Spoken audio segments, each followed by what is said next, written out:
Bonjour, je vais vous présenter l'exercice 38, page 171. Donc, une entreprise souhaite fabriquer et vendre des sacs en papier. Une étude lui permet de connaître la demande, c'est-à-dire la quantité demandée par les consommateurs en fonction du prix.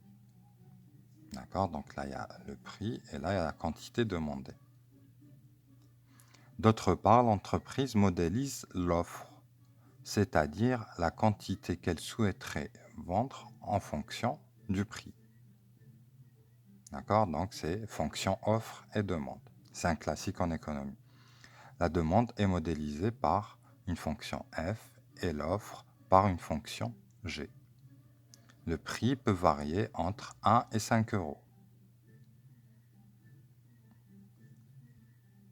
Les fonctions f et g sont définies sur l'intervalle 1, 5 par f de x égale x carré et g de x égale moins 4x plus 21. Donc la demande, elle est par la fonction f et l'offre par la fonction g. Identifier chaque courbe et justifier.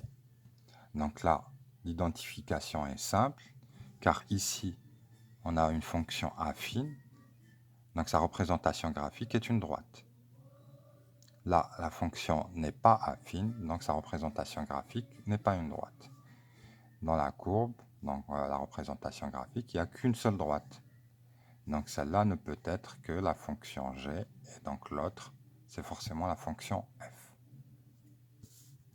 Donc on justifie ainsi, g est affine, donc sa représentation graphique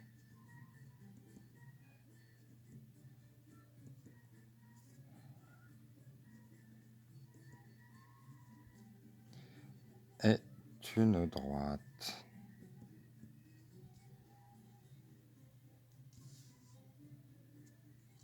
Donc c'est la courbe en bleu.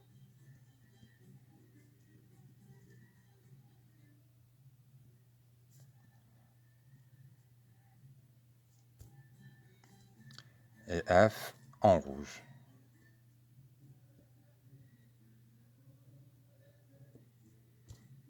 Question B. Interpréter le sens de variation de F et G dans le contexte économique donné. Bon, là, ce n'est plus vraiment des maths, vu qu'on va interpréter, c'est plutôt de la modélisation. Donc ça, c'est, il faut avoir des connaissances en économie pour bien maîtriser ces notions-là. Donc la fonction f en rouge, f est croissante. C'est-à-dire que plus le prix augmente, plus la quantité augmente. D'accord? Plus on augmente par là, plus on augmente par là, c'est croissant. Et f, c'est la fonction demande.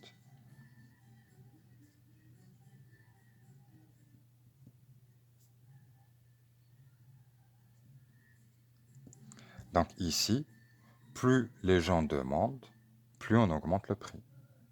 Donc ça, c'est le modèle économique. Donc plus les consommateurs, c'est plutôt les consommateurs, plus la quantité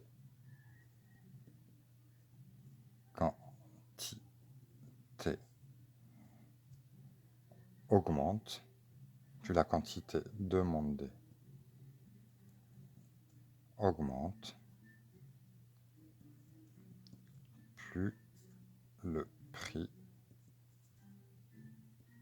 augmente. G est décroissante. G, c'est la fonction offre. Donc, comme il est dit ici, l'offre, c'est la quantité qu'elle souhaiterait vendre en fonction du prix. Donc, plus une personne veut vendre, plus elle baisse le prix. D'accord? Donc, plus les quantités sont grandes, plus le prix est petit. Et moins il y a de quantité, plus le prix est grand.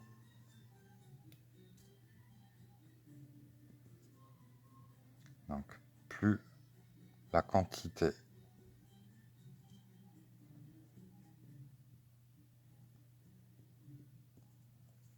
offerte augmente, plus le prix baisse. D'accord? Donc la fonction demande, c'est beaucoup ce que cherchent à acheter les gens. Donc plus les gens veulent acheter, plus on augmente le prix.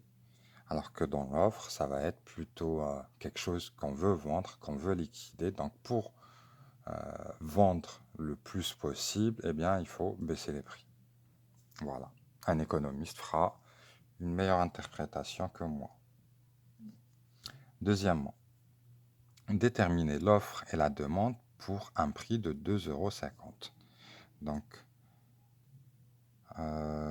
F, c'est la demande. Donc, F de 2,5, c'est égal à 2,5 au carré.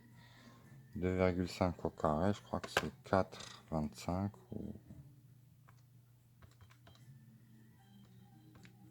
Non, 6,25, rien à voir. 6,25.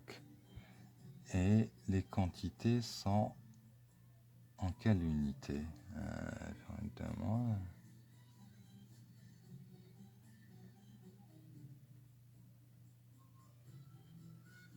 Ah voilà, la quantité est en centaines. Donc là, il faut multiplier par 100. Donc pour 2,5 €. Donc ça, c'est le prix unitaire. La demande est de 625 sacs.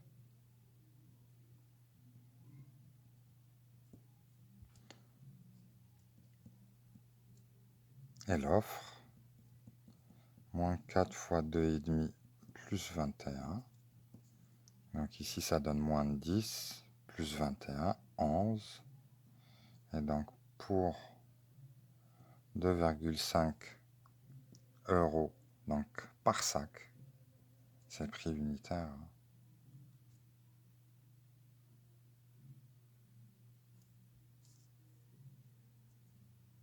Je suppose. De connaître la demande, c'est-à-dire la quantité.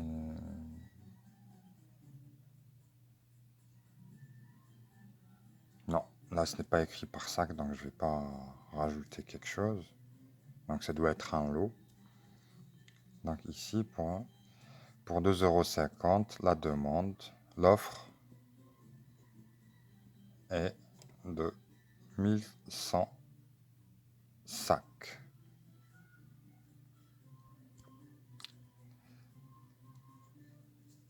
Troisième question.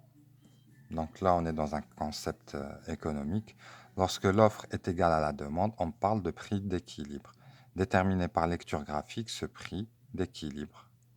Quelle est alors la quantité produite? Donc le prix d'équilibre, il est de 3. D'accord? C'est l'intersection entre l'offre et la demande.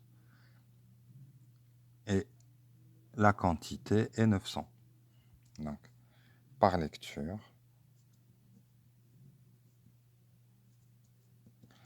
le prix d'équilibre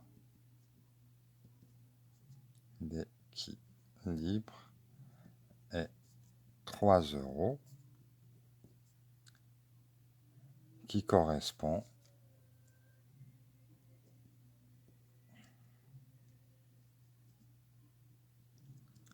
à la quantité. Donc on a lu 9 fois 100, donc 900 sacs. Quatrièmement, déterminer à partir de quel prix la demande devient supérieure à l'offre. Donc c'est à partir du prix d'équilibre. D'accord, on le voit là. Donc ça c'est la demande qui est croissante, l'offre est décroissante. Donc là pour l'instant, la quantité est en dessous et à partir du point d'équilibre, ça passe au-dessus. Donc, à partir du prix d'équilibre.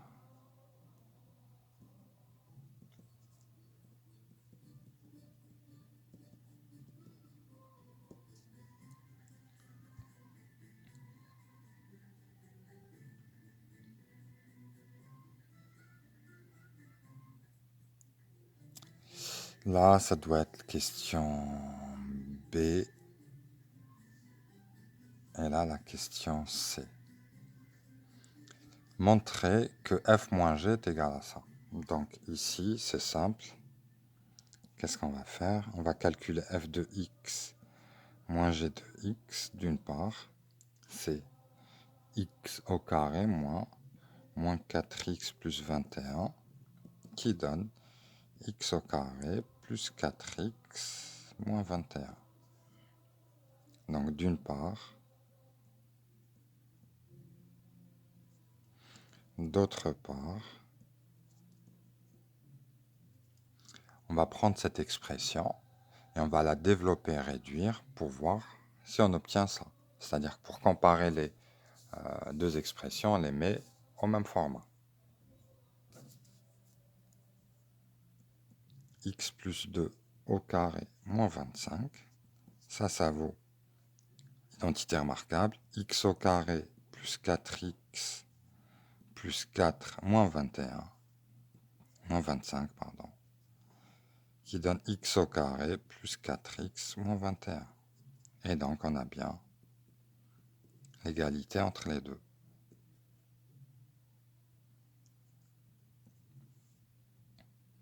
Résoudre par le calcul la question 4a.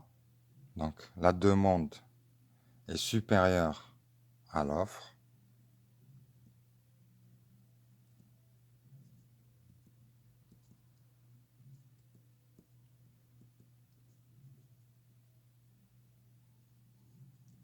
Si f de x moins f de x est supérieur ou égal à g de x. Et donc, si on fait passer g de x de l'autre côté, ça devient f de x moins g de x positif. Voilà ce qu'il faut résoudre. Et là, pour résoudre, eh bien, il faut factoriser x plus 2 moins 5, car c'est de la forme a carré moins b carré, x plus 2 plus 5.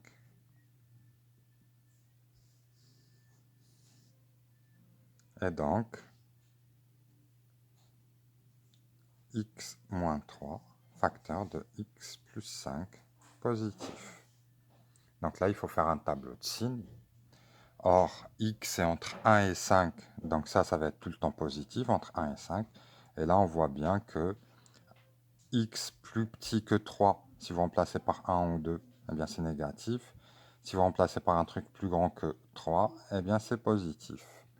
Donc on fait les tableaux et on obtient la réponse à la question 4a. Voilà le tableau qu'on obtient. Donc comment faire pour trouver le signe de x plus 5? Eh bien on fait x plus 5 positif et donc x supérieur ou égal à moins 5. Donc c'est positif dès que x est supérieur à moins 5. Or là, x il est entre 1 et 5. Donc c'est supérieur à moins 5, donc c'est positif. Et pour x moins 3, c'est la même chose. Donc x moins 3 est positif dès que x est plus grand que 3. Donc là, le 3, il est là. Donc au-delà de 3, x moins 3 est positif. Et avant, il est négatif. On fait le produit. Plus fois moins, moins. Plus fois 0, 0. Plus fois plus, plus. Donc là, on voit que cette fonction est positive au-delà de 3. Donc au-delà du prix d'équilibre qui est égal à 3. Voilà, je m'arrête là car il n'y a plus le temps d'écrire autre chose.